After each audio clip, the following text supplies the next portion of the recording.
Pessoal, voltando ao que eu estava falando, o tripé que estava segurando o celular caiu. Nossa, levei um susto. Enfim, mas como já estava em 10 minutos de vídeo, né, não vou começar a gravar de novo. Então, vamos lá. A parada onde, começar da onde eu parei. Eu estava comentando que quem transporta oxigênio no nosso corpo são os glóbulos vermelhos, as hemácias.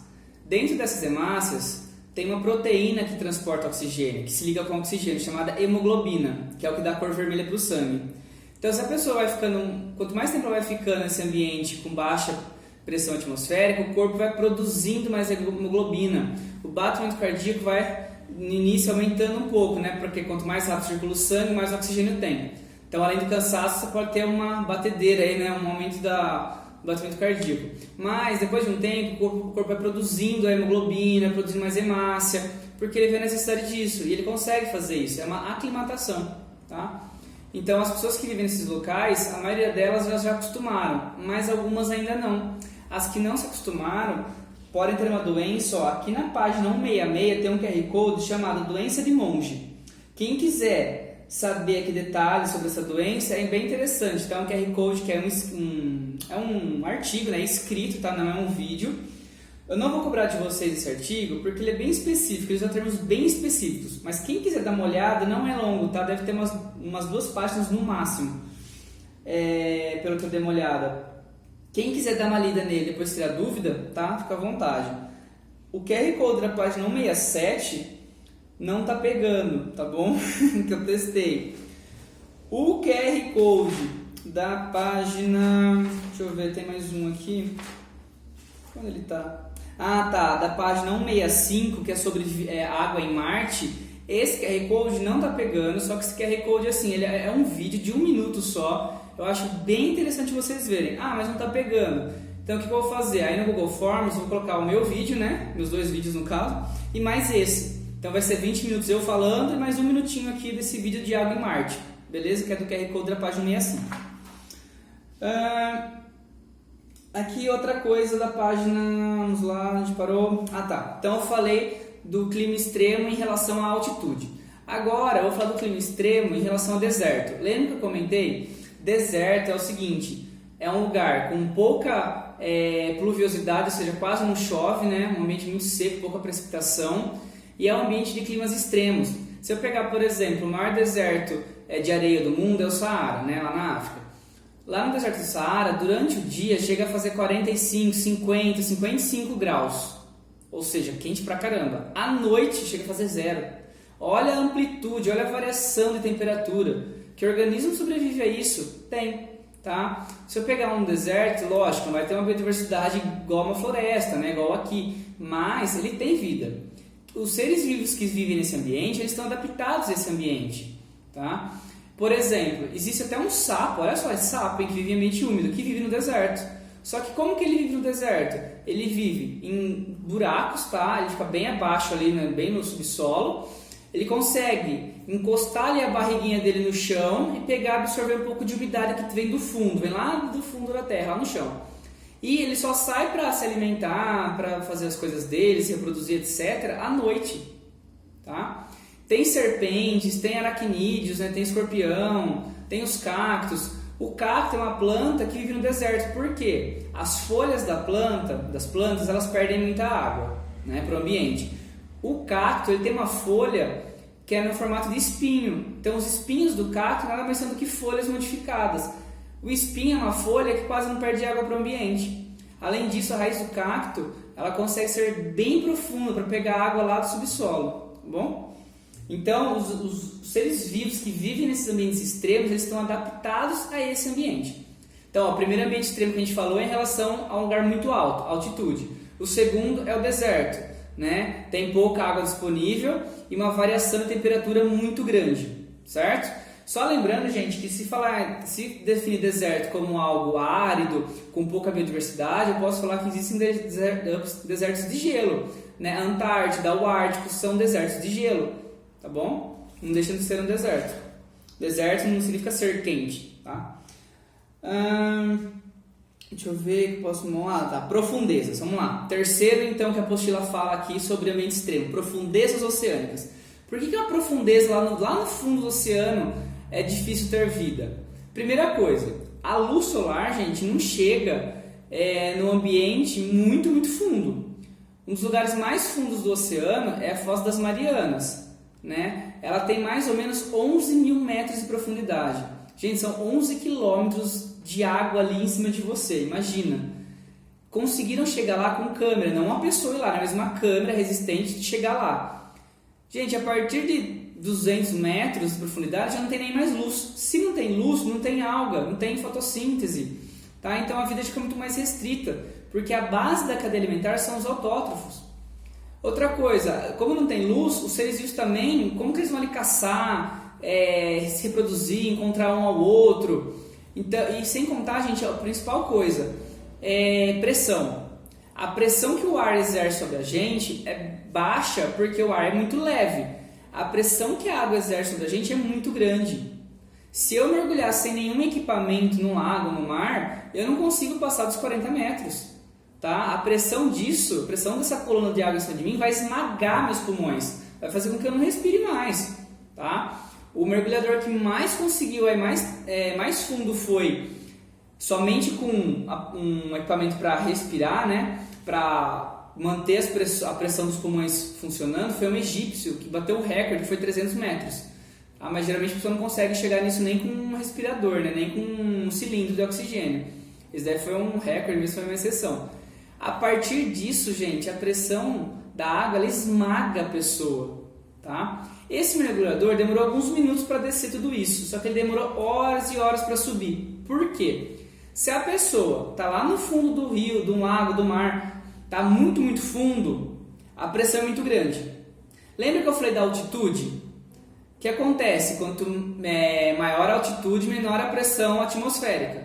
Quanto menor a pressão atmosférica, mais difícil o gás oxigênio se dissolver no sangue, ok? Agora, imagina no fundo de um oceano. A pressão ela vai estar como? Altíssima. Então, o oxigênio vai estar super dissolvido no seu sangue.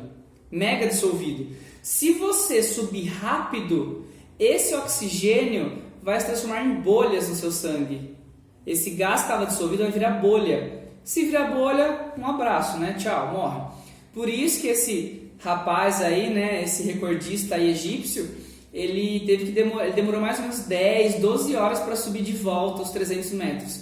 Ele subia um pouco, parava, aí esperava um tempo, subia, parava e foi, até chegar na superfície de novo. Tá? Então, mesmo nesses ambientes extremos, existe vida.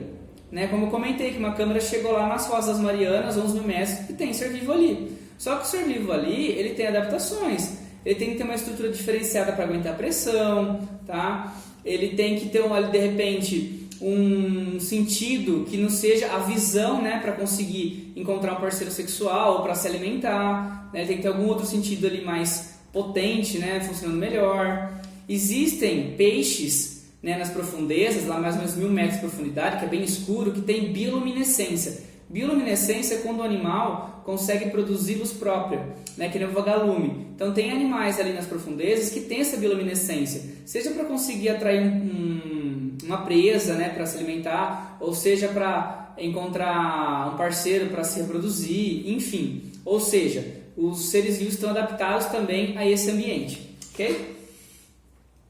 Todo animal que vive em condição extrema, a gente fala que ele é um extremófilo. Existe, por exemplo, um animal que consegue... não é ser vivo, desculpa.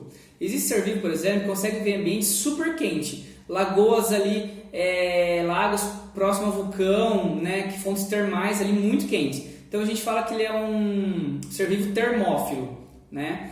E assim por diante. Tem aquele ser vivo que consegue viver em ambiente ácido, tem aquele ser vivo que consegue viver em ambiente extremamente gelado. Nossa, como que existe um peixe na Antártida que a água ali está a menos 6, menos 7 graus? Nossa, professor, mas menos 7 graus agora é para virar gelo. Só não virou gelo por causa do sal. Tá? O sal, quanto mais sal na água, menor tem que ser a temperatura para conseguir congelar. Então, se eu pegar lá na Antártida, o oceano ali é 7 graus negativos, tem um peixe ali, como que o peixe não congela? Ele vai ter proteínas no sangue dele que são anticongelantes. Tá? Então, você pode observar que em todo lugar da Terra praticamente tem vida. Você encontra vida no Mar Morto. Gente, o Mar Morto chama Mar Morto porque como ele tem a concentração de sal assim, máximo que consegue, né, dissolver de sal, até sobra, fica empilhando na montanha de sal, Peixe não consegue viver ali, tartaruga não tem como, nenhum ser vivo consegue praticamente. Mas existem bactérias que vivem no Mar Morto. Tem bactérias que vivem em ambientes quentes, ácidos. Então, em todo lugar do planeta tem alguma forma de vida, nem que for uma forma de vida microscópica, beleza? Aqui está dando um exemplo na apostila, ó, na página 170, esse ser vivo aqui, ó. Esse aqui é o famoso tardígrado. Gente, esse ser vivo, que é bem pequenininho, tardígrado, ele chegou a sobreviver num ambiente, é lógico, né? Os cientistas colocam lá numa câmara fria, com gases no estado líquido, chegaram a colocar ele em 200 graus negativos e por horas tiraram o bicho de lá, vivo. Colocaram ele em ambiente extremamente quente. Ó, aqui fala a temperatura, ó, 150 graus. Gente, 150 graus é temperatura para assar o bolo. Ele ficou vivo. Esse ser vivo aqui, quando ele encontra uma condição adversa, muito extrema, que não é compatível com a vida, ele simplesmente entra numa dormência. É como se ele hibernasse, a hora que a condição fica boa de novo, ele volta. Tá? Para vocês terem uma noção aí de como tem ser vivo que é capaz, né, de estar adaptado em ambiente bem diferente. E a última coisa que eu preciso falar é na página 171 sobre as árqueas. Gente, árquea é um grupo de seres vivos microscópicos bem semelhante à bactéria, quando se olha no microscópio. A diferença é que a árquea ela tem uma genética, né, o DNA dela é bem diferente da bactéria, e ela vive em ambiente extremo. Ela pode viver em chaminés termais. O que é isso? Lá no fundo do oceano, às vezes tem uma fenda onde está saindo gases vulcânicos, né? Por exemplo, elas conseguem viver em volta daqueles gases vulcânicos, se alimentar daquele enxofre que o vulcão libera nos gases. Elas conseguem viver em ambientes extremos, tá? Essas são as árqueas. Tem árquea que produz gás metano, tá? Gás sulfídrico, enfim. A árquea é um ser vivo procarionte parecido com bactéria, né? Que vive em ambiente extremo. Procarionte, só para lembrar o que é procarionte, isso a gente já estudou. Procarionte é aquele ser vivo que não tem núcleo na célula, tá? E nem organelas membranosas, é um ser vivo mais simples. O DNA fica solto ali, entre aspas, no citoplasma da célula, não tem um núcleo ali delimitando, aqui é o DNA, tá? Só para lembrar o que é procarionte. Aqui ó, é interessante também ver essa foto, na página 171. Nessa foto aqui tem um menininho. Não, menininho não dá pra saber o que é. Se é um menino. Bom, enfim. Acho que é um menino. Tem um menino aqui boiando no Mar Morto. Pessoal, quanto mais sal tem na água, mais a água fica densa. Se a água fica muito densa, você não afunda, você boia. O Mar Morto ele é muito visitado por turistas exatamente por isso. Tá? As pessoas vão lá, elas não afundam. Elas conseguem mergulhar? Mergulha. Só que sozinhas elas vão subir. Tá? A água joga elas para cima, porque a densidade dessa água com sal é muito alta, tá? É bem bacana. A gente poderia fazer uma excursão para o Mar Morto, né? Acho que uns 15 mil cada um dá para ir. Bom, é isso, pessoal.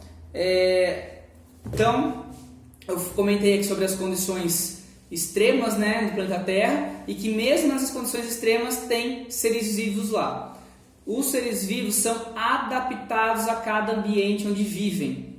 Pode observar na sua casa mesmo, de repente uma flor lá, se vê um animal indo lá, seja uma abelha, seja um beija-flor, uma mariposa, você vai lá ver que aquele animal dá às vezes certinho o aparato bucal dele com aquela flor, né? Os animais estão adaptados. Pode ver um jacaré. O jacaré, ele fica embaixo d'água ali, se protegendo, e ao mesmo tempo consegue enxergar, porque ele tem uma membrana que fecha o olho dele, uma membrana transparente, e ele consegue enxergar embaixo da água. Ele fica só com o narizinho assim para fora respirando, tá? Isso é bom para quê? Ele pode se disfarçar ali, camuflar, né? Se esconder para conseguir pegar uma presa, tá? Então, gente, cada ser vivo está adaptado ao ambiente onde ele vive, certo? Vocês vão aprender no 9º ano evolução, que mostra exatamente essa adaptação dos seres vivos ao ambiente. Beleza? Então é isso, pessoal. Bons estudos. E semana que vem a gente começa nossas aulas online. Online não, desculpa, online já estão, né? Ao vivo. Tá bom? Tchau, pessoal.